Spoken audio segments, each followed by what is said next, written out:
Welcome to Barnstable Today. I'm Nick Cortez.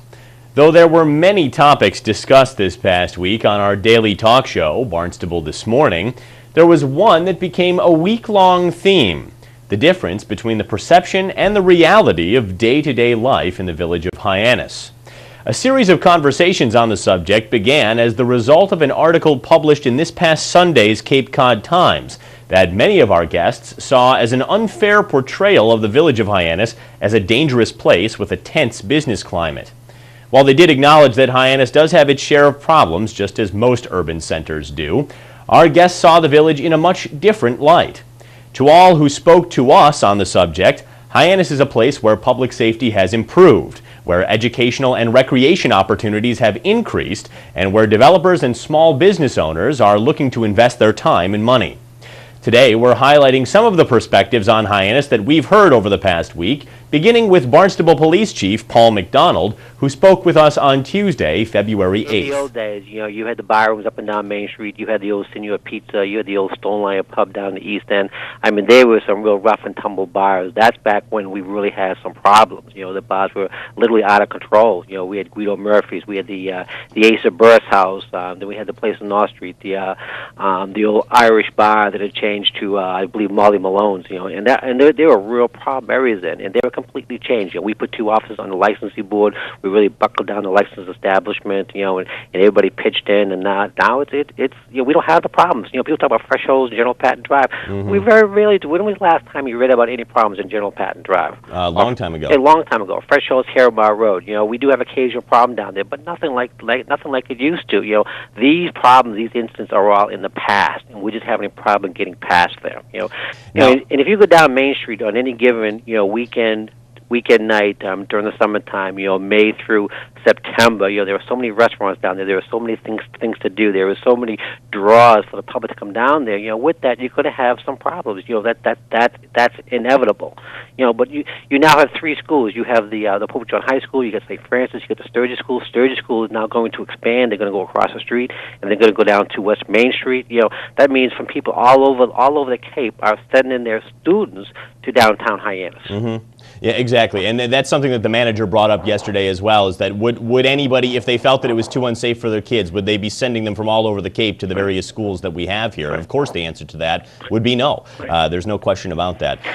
My whole take on that article on Sunday, is I completely disagree that there's a problem in downtown Hyannis, but I do agree that there's a perception of there being a problem in downtown Hyannis, and that is something that we are desperately trying to come up with a solution for in the police department, and that's why we're bringing the police station down there, and we're going to make a serious commitment to downtown Main Street, and that's what we're not trying to solve or prevent any particular crime. We just want people to understand how safe environment Main Street Hyannis is. Yeah. On Wednesday, February 9th, Cape Cod Chamber of Commerce CEO Wendy Northcross added her own thoughts on the improvements that she's seen in the village since she was the director of the Hyannis Area Chamber of Commerce. I know Hyannis extremely well. I mean, I know the tree streets. I know all the back entrances and the cellars and the attics of every business address on Main Street. I know the mall inside and out. It's like I understand the place pretty organically, and it gets very, very frustrating when people, label anything with just a passing glance and you write something off, because it's a very dynamic place in terms of our town and our village. And I've worked most of my adult life in Hyannis, and I've never, ever personally had a problem. I've never, ever felt unsafe. I've never, ever felt that the place was so down and out that, things couldn't turn around. I mean, at one point in the 70s, even at its lowest ebb, it had more businesses than a lot of communities in this country, and people would kill to have the assets that we have in Hyannis. So I think it's just, it's personally frustrating. I think back, in the day that I was at the Hyannis Area Chamber, we actually launched the working committee that led to the Business Improvement District. Mm-hmm. I left before the bid was actually delivered as an entity, but the business community just took some issues head on and said, hey, this is our village, this is our town, we can be better, and we're going to do that. And the town became partners with us. The town responded to that, whether it was police, DPW, and look at what we have today. We have, a beautiful town hall that was rescued from a crumbling old building. We restored the town green. We created the walkway to the sea. We've got a very vibrant transportation center, the Hyannis Youth and Community Center, the Cape Cod Mall, and everything that's going out on Route 132 has been a huge benefit to the tax base. You've got a world-class museum in the JFK Hyannis Museum, and you've got very viable businesses all throughout Hyannis, and it's also becoming a cool place to live now. People are coming back to live in the downtown area, and more apartments are being built because people want apartments rather than a standalone home.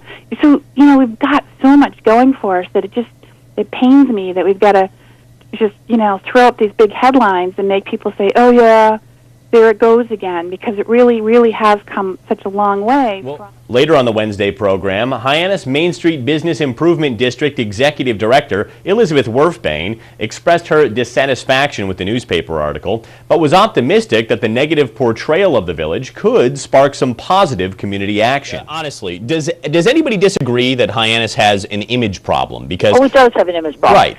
It really does. That's why this could have been a better article, and I think it was edited to death, and that was really poor. And but what I see is it's an opportunity. Okay, I was at the Hyannis Civic Association meeting last night at the fire station, and we discussed this. And so here's the opportunity to turn this around in an authentic way, not just through words and swordplay, but through real action.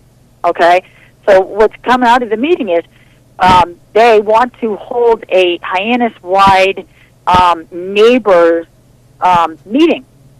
Invite everybody in Hyannis that has a concern about their neighborhood or a concern about their town, and really try to pinpoint what some of the real issues are.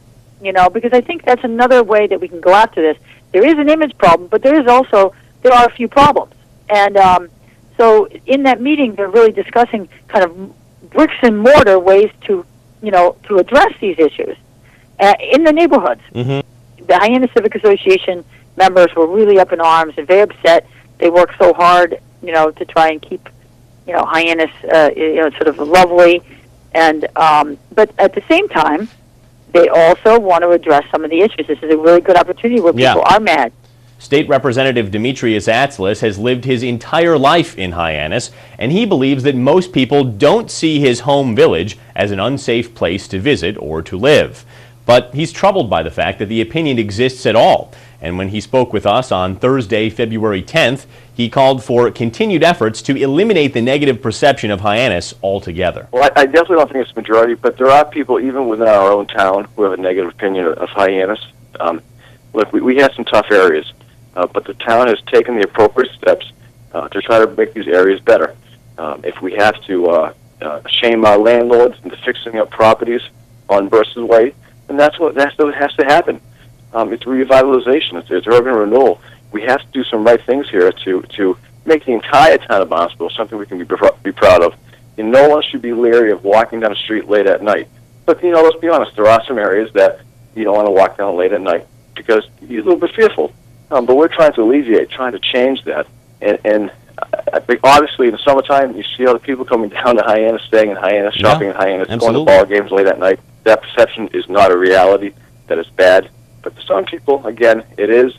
They foster it. They make it grow. They give their opinion, not the newspaper. And, even if one person who's a tourist decides, I'm not going to take my family to Hyannis now for that trip for the week, that's troublesome because then that might spread to another family. We have to talk about the positives that we have to offer here in Hyannis, and they greatly outweigh the negatives that story spoke about. If you'd like to see any of these complete interviews, full-length episodes of Barnstable This Morning are available to watch online. You can find them all in the town's video archives at town.barnstable.ma.us. Well, that's all for now. Everybody have a great weekend. I'm Nick Cortez, and we'll see you next time on Barnstable Today.